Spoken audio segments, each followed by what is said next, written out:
first woman is starting the sun and the moon on their flights through the sky. And she sets off Moon, but Wind Boy comes by and blows Moon and blows the feathers that he has on the top of the disc. And so he can't see, and his path is uncertain. It's different. It's not straight as the sun's path is. First woman then looked at the remaining quartz, that they still had, because there were quite a few chips and pieces of quartz left over from fashioning the two discs that had become the sun and the moon. So she decides these will be stars in the sky. They will provide light. And so they take the different pieces of quartz, and she asks Fireman, can he make a ladder and place these in the sky? And they will be laws for mankind. They will have a message for man about and how life is to be lived. And so Fireman is happy to do this. He takes two crooked arrows and he shoots them into the sky, and they form a ladder on which he can go from the surface of the earth up into the sky to place the stars. Each star has a prayer feather on it, and also a prayer associated with it, a chant, so that they are singing in the sky. And so Fireman took each of the pieces of quartz and placed them in the sky as he was told by First Woman.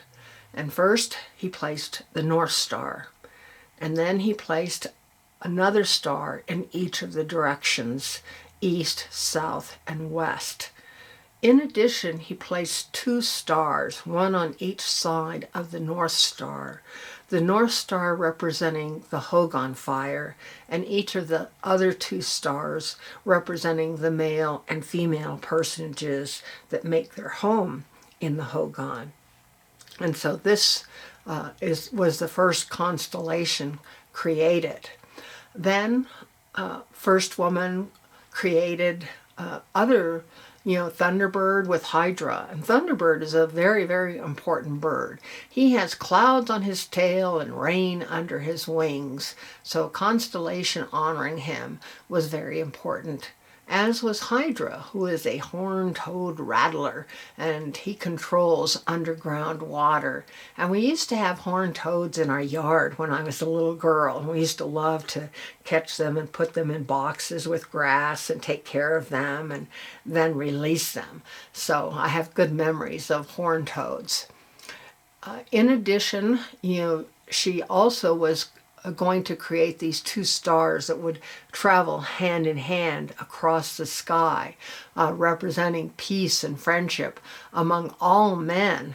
And so Coyote volunteered, said, please, please, please, can I take those? Fireman's been doing them all. I've seen what he does, and I can do it too. And so she said, okay. So she gives these two stars that are identical, and Coyote is to place them side by side so that they travel to the sky together. But as he's climbing up this ladder, which is very, very long, he gets dizzy. And in addition, Windy Boy starts to shake the ladder. And so Coyote takes the stars, one which he had had in his right hand and one which he had had in his left hand, and he places them both in the same hand, not knowing that he's going to forget which is which and where they go. So he gets to the sky and he places the stars. He can't remember which goes on the right and which goes on the left. And it turns out that he knows as soon as he places them that he's made a mistake. There's a grinding noise as they're trying to switch places into being where they're supposed to be. But it's done. It can't be corrected.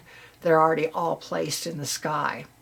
So Coyote comes down and she says, and speaks to First Woman, and she says, well, now instead of peace and friendship, we're going to have enemy and strife and dissension plaguing mankind forever instead of the peace and friendship I had hoped for. And so, Coyote did his best, but that is the situation as it is.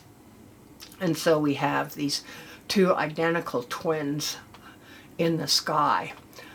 Also, fireman had been light with his fire torch, had given a light and put a feather on each of the stars as he placed them in the sky. You know, his fire torch gave them light so that they sparkle at night and we can see them. And so he was putting one star up and he dropped his torch, so he wasn't able to put light on that star. So he went down to get his torch that he had dropped, came back up hoping he could find the star, but he couldn't. The star had already moved. So it's known as a dark star, and it travels in the night and is unseen because it has no light. And so it is of concern to the Navajos. If they feel a twinge at night or something, they think that they are near the dark star.